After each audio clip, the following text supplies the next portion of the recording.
Sejarah Raja Sobe Sonbai ketiga. Sobe Sonbai III adalah seorang raja atau kaisar dari Pulau Timor.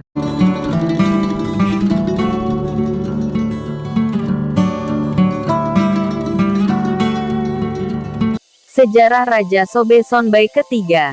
Sobe Sonbai III adalah seorang raja atau kaisar dari Pulau Timor, yang menentang pemerintah kolonial Hindia Belanda, hingga beliau ditangkap pada tahun 1907. Sobe Sonbai III adalah keturunan Kaisar Laurai, Kerajaan Molo atau Oenam yang disebut sebagai dinasti Sonbai atau Sonbai. Ada beberapa versi yang menceritakan tentang generasi Sonbai. Salah satunya mengatakan bahwa leluhur Sonbai diyakini sebagai putra langit, dan menjadi tokoh mistis magis yang berasal dari Fatuleu.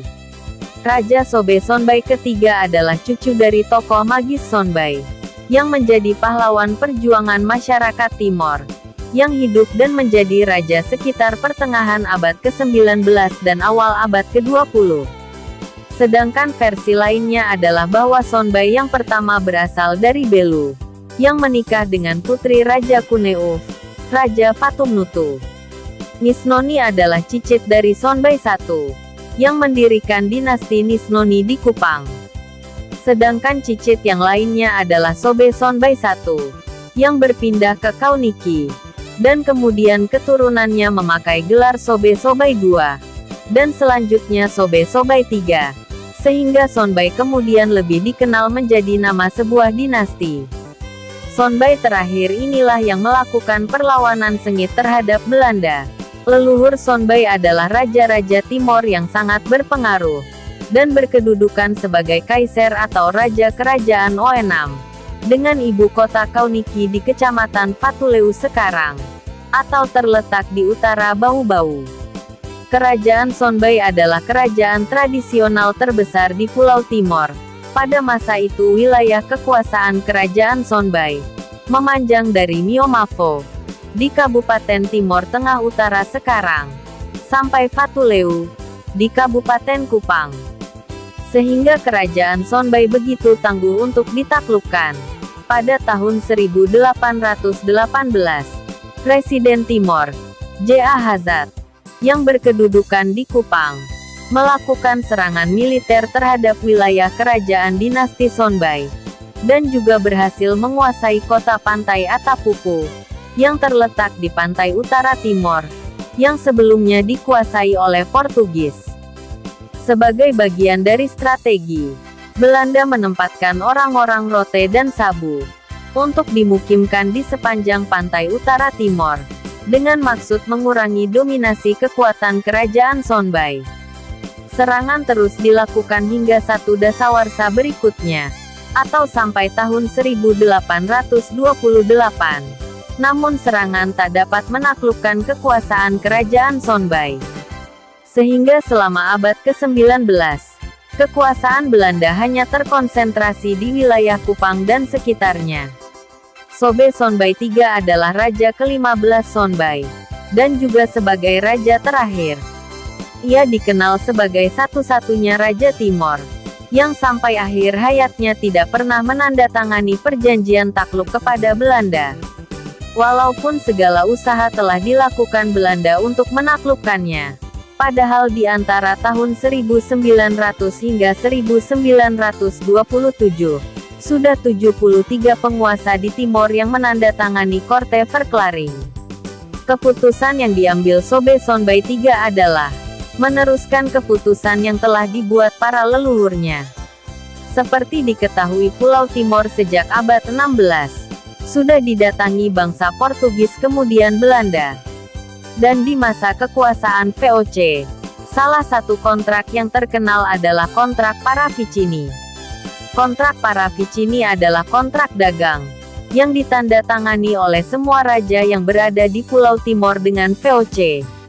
Namun hanya leluhur Sonbai yang enggan untuk menandatanganinya. Kontrak ini disahkan tahun 1757, dengan isi kontrak antara lain, persetujuan memberikan daerah Nampal, Zespalengabit, untuk pemerintah Belanda di Teluk Kupang, dari Tanjung Oisinas sampai dengan Tanjung Sulamu. serta persetujuan menempatkan orang-orang Rote di daerah Nampal tersebut. Isi kontrak juga meminta raja-raja mempersiapkan buru-buru untuk kepentingan Belanda. Namun isi kontrak yang dibuat pada abad ke-18 ini mendapat penentangan dari Sobe Sonbai III di awal abad ke-20, sehingga terjadilah penyerangan ke Bipolo, yang kemudian terkenal dengan Perang Bipolo. Kemenangan diraih oleh Sobe Sonbai III, sehingga memancing Belanda menghimpun kekuatan besar untuk melakukan serangan balasan terhadap Sobe Sonbai III. Dengan perlengkapan perang yang memadai, pasukan Belanda dapat menembus 3 benteng dan menyerbu kediaman Sobe Sonbai III. Beliau akhirnya takluk dan ditangkap, yang mana peristiwa tersebut terjadi tahun 1905. Tertangkapnya Sobe Sonbai III tidak berarti perlawanan telah berhenti sama sekali, karena baru pada tahun 1908, seluruh wilayah Sobe Sonbai III jatuh ke tangan kolonial Belanda. Menurut Belanda, Sobe Sonbai III menyerah dengan sukarela. Namun ada versi yang mengatakan bahwa Sobe Sonbai III dikhianati. Ia diundang untuk negosiasi namun akhirnya ditangkap. Namun versi yang lebih dikenal bahwa Sobe Sonbai III tertangkap di Kauniki tahun 1905, setelah benteng pertahanan yang terakhirnya yaitu Benteng Fatusiki di desa Oelnaineno telah direbut Belanda. Berdasarkan keputusan pengadilan Sobe Sonbai III, kemudian diasingkan ke Waingapu Sumba selama setahun. Setelah itu Sobe Sonbai III berhasil kembali ke Kauniki, namun ditangkap kembali dan ditawan di Kupang, hingga meninggal dunia, dalam status sebagai tawanan perang. Jenazah Sobe Sonbai dimakamkan di Fatufeto Kupang, pada bulan Agustus tahun 1923. Untuk menghindari pengkultusan pahlawan yang dapat membangkitkan perlawanan oleh penduduk pribumi, oleh Belanda kuburannya disamarkan. Dan hingga kini tidak diketahui jelas keberadaan kuburan Sobe Sonbai III. Namun baru-baru ini, ada fakta penemuan makam pahlawan Sobe Sonbai III. Sobe Sonbai III adalah salah satu pejuang yang gigih berani untuk menantang para penjajah. Pahlawan dari Pulau Timor. Sekian sejarah singkat tentang sang pahlawan dari Timor, Sobe Sonbai III. Jangan lupa like, komen dan subscribe channel ini, agar selalu mendapat video menarik tentang